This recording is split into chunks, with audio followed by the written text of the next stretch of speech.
Julia Hager, Evan Falconer, Julia Rouse. And we're coming up from black in 5, 4, 3.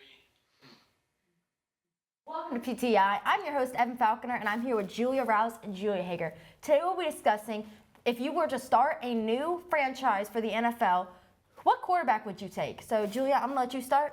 I'd have to go with Joe Burrow. I mean, he's got the receipts to prove it. He was amazing in college, and he transitioned greatly over into the NFL.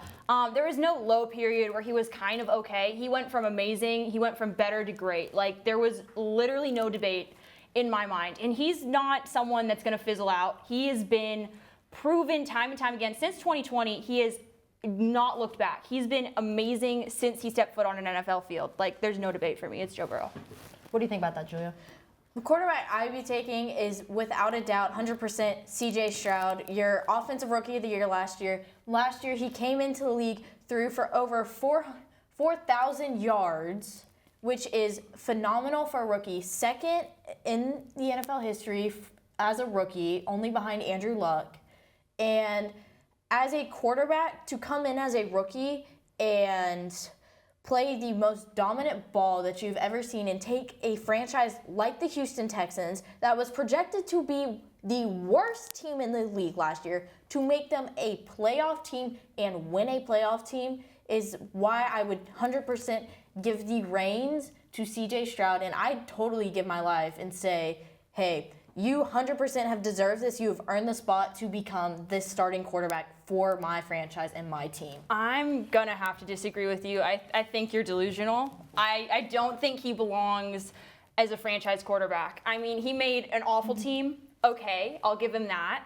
But he did not make an awful team great. He didn't make a major improvements. He can't throw from the pocket when there's anyone near him. He's not him. In 5 years, this man is going to be irrelevant. He will not be this grade A amazing quarterback that everyone's saying he's going to be. I just have a feeling he's going to fizzle out. He doesn't have the numbers. I don't feel like he has that team leader quality about him or control over his team whatsoever. I think he's going to just fizzle out. I don't think he's a good choice.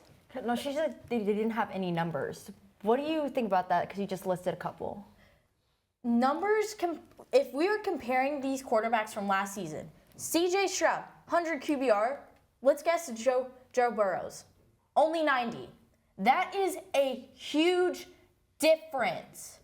And when you say that CJ Stroud is going to be irrelevant in the next 5 years, it is no, because you don't take a team like the Houston Texans. Who was relevant on the Houston Texans 2 years ago before CJ Stroud came to town? Who's relevant on the Texans now? CJ Stroud has made that team what it is today. He has brought that team. You don't get voted a team captain in your rookie season unless you are a leader and a ball player and you know what you're doing. CJ Stroud checked all of those boxes last year.